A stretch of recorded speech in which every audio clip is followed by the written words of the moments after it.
Bertempat di kantor Kementerian Agama Kota Lubuk Linggau, sejumlah jemaah calon haji menyerahkan koper besar ke panitia untuk pemberangkatan besok pagi setelah subuh.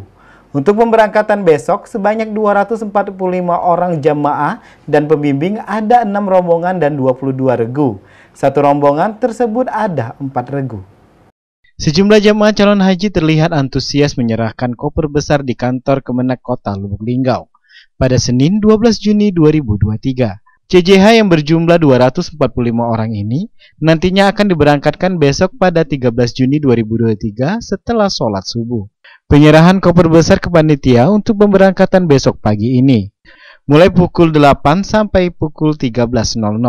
Koper tersebut terlebih dahulu ditimbang beratnya oleh petugas untuk seterusnya dikumpul. Setelah penimbangan koper, JJH menandatangani bukti penyerahan koper dan menerima tiket bis untuk pemberangkatan menuju Palembang. Untuk pemberangkatan ke Palembang besok pagi, ada 245 jamaah dan pembimbing yang terbagi menjadi 6 rombongan dan 22 regu. Untuk satu rombongan tersebut ada 4 regu.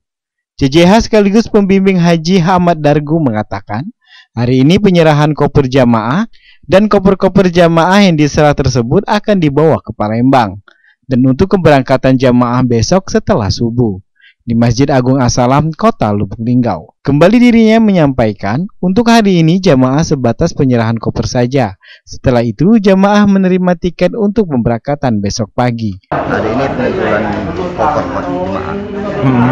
Hari ini koper-koper jemaah disetor ke sini, nanti akan dibawa ke Palembang ya dengan truk ya